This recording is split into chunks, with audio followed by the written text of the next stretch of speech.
বিরোধীদের হুমকি হুঁশিয়ারি তৃণমূলের। বিজেপি কর্মীদেরকে হুমকি তৃণমূল নেতার।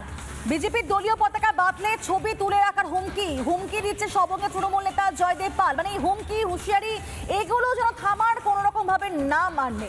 বিধানসভা নির্বাচনের দিনক্ষণ এখনো পর্যন্ত ঘোষণা হয়নি, কিন্তু তারপর দেখতে পাই তার আগে থেকেই একাধিক জায়গা ঠিক একই ছবি বারবার সামনে আসছে। হুমকি হুঁশিয়ারি কোনো কিছু যেন লাগাম নেই। ফের বিরোধীদের হুমকি হুঁশিয়ারি তৃণমূল নেতার। বিজেপি কর্মীদেরকে হুমকি দিয়েছেন তৃণমূল নেতা। বিজেপির দলীয় পতাকা বাতলেই নাকি ছবি তুলে রাখা হবে, এমনটাই হুমকি দিচ্ছেন তৃণমূল নেতা। কে দিচ্ছেন? সবঙ্গে তৃণমূল নেতা জয়দেব পাল। তিনি এমনটাই হুমকি দিয়ে রাখলেন তার কর্মী সমর্থকদের। কি বলেছেন তিনি শুনি একবার।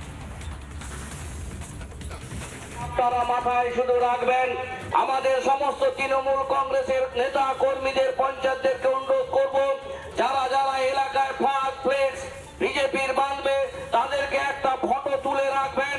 কারণ তখন 2026-এর বিধানসভা নির্বাচনের পরে তখন কিন্তু আমাদের ডিজেটাকে বাজাতে হবে, এবং যে বুথে যত সংখ্যক তৃণমূল কংগ্রেসের ভোট পড়বে সে সকল কর্মীদের সমস্ত রকম আনন্দ উৎসবের জন্য খরচ বহন করতে হবে। শুনলেন যে নির্বাচনের এখন দিনক্ষণ ঠিক হলো না, নির্বাচন মোটামুটি অনেকটা দেরি রয়েছে। সেখানে 2026 সালে চতুর্থবার মুখ্যমন্ত্রী মমতা বন্দ্যোপাধ্যায় তিনি নাকি শপথ দেন, এবং শপথ নিলে নাকি ডিজে বাজানো হবে।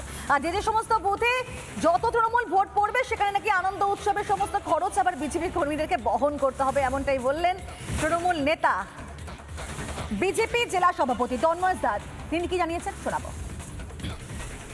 ভয় পেয়ে এসব করছে। যদি ওরা নিশ্চিত হয়ে যেত যে ওরা জিতে যাবে, তারা নিশ্চয়ই ডিজের প্রয়োজন পড়তো না ওদের। ওরা ভেবেছে যে হেরে যাবে, তার জন্য হিংসা ছড়িয়ে বিজেপি কর্মীদের এবং মানুষের মনে ভয় দেখিয়ে এই ডিজে আরো বিভিন্ন ধরনের কথাবার্তা বলে জেতার চেষ্টা করছে। যারা ডিজে বাজাবে বলে বলে ঘুরে বেড়াচ্ছে, এদেরকে আর কদিনের মধ্যে জনগণ ব্যান করে দেবে। কয়েকদিন আগেই তো মেদিনীপুরে সভা করতে গিয়ে সেখানে অভিষেক বন্দ্যোপাধ্যায় ডিজে বাজানোর নিদান দিয়েছেন। আর এবার তার পথ অনুসরণ করে তৃণমূল নেতা তিনিও ডিজে বাজানোর নিদান দিলেন, এবং একই সঙ্গে বিজেপি তরফে তাদের দিকে হুমকির সুরও ছুড়ে দিলেন।